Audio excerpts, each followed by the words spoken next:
I will hear his boyhood story. Thank you. What a blessing it is to tell you of my childhood life history. Well, I'll tell you, I was born the first time on 12, 13, and 14. That's my birth date. The second time, August 24th, 1939. I was born the second time. We go back now to my childhood. I was born, snow was about 14 inches deep. My dad tells me when I was born, he rode a mule to get to the doctor. And when he got back, I had already arrived and things were looking good. And I grew up then, about the first thing I remember was standing in the window and watching out the window, and I figured this back be about 4 years old. Well, I was a smart little fellow, and I'd stand in the window and watch for my brother. He was 3 years older than I, come home from school. And then one day we had an old dog. I forget his name right now, but my mother did the milking. She was milking out in the potato patch. Best I can remember, there was potatoes grew there later, of course. And I made out like I was afraid of that dog, and I got to crying. She whipped me and gave me something to cry for. Just little things like that I remember. Santa Claus brought us, me and my brother, a toy dog. They rolled on rollers and they were stuffed with straw. Well, there's a bigger kid there in the community. He'd come over and he'd play with us. Well, my dog got sick and died, and we buried him. And I couldn't find my dog. I just forgot what become of him. Next spring, they plowed my dog up out there getting ready to plant potatoes in this potato patch. Just little things like that. Then I remember down through the years, maybe 3 or 4 or 5 more years later, they're setting my oldest brother a dinner, giving him a dinner, birthday dinner. And my dad, down in the bottom, there was a mud hole down there that we played in most of the time. My dad told us, said, you get in that today, I'm going to whoop you. So our cousins come over, there's a whole bunch of wagons and teams around. All of us kids slipped off down to the mud hole. We all got in, we was doing fine. One of my cousins, he's about the only one that I haven't got but 2 left, I don't think, in that family. And he dropped his trousers down around his feet and jumped here, and his trousers and all come right on in after him. So before we could get him dry, our parents had found out on that. We got a whooping for that.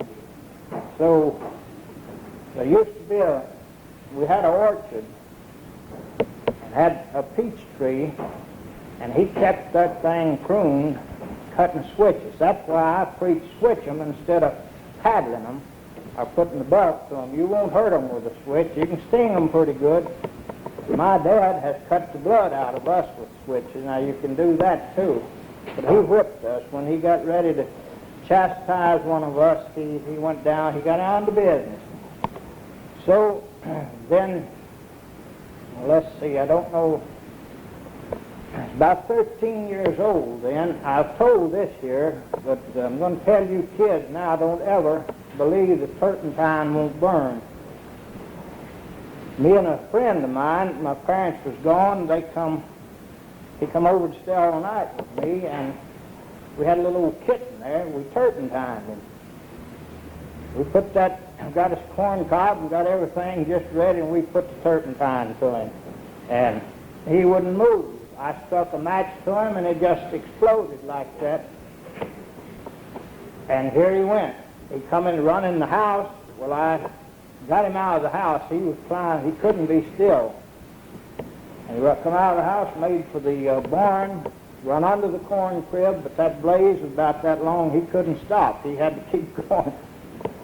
And as he come back, starting back to the house, I met him and stomped him.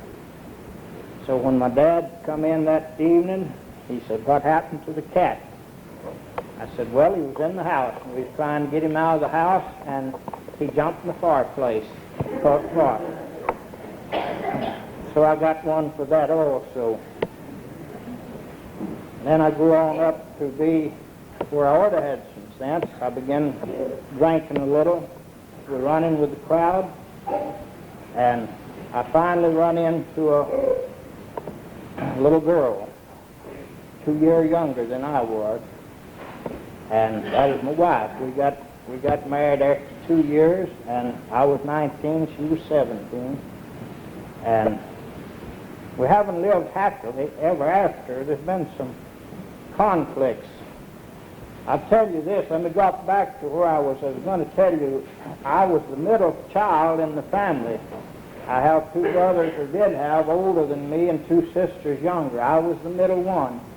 You've always heard about the middle child being the one that was mistreated. Well, I wasn't. I did have to wear what Shirley outgrew. I remember that. That didn't make any difference. We didn't have any clothes to speak of anyhow back there in them days. We married in September 30th, 1934. And about 19 months later, Clifford come along. And 19 months later, Bobby come along. And then 5 years later, Ronald come along. And that was the disappointment, of course, as he's told you many times. And then about 13 years, 11 years, which was it? Yvonne. No, that's my sister, Joan. I get her and Yvonne all mixed up. But I was saved during that time. I just can't remember that child. I don't know. I was saved on August 24th, 1939, and that's just about, you know the story from there on. So that's just about my life history. Thanks a lot. You enjoyed that.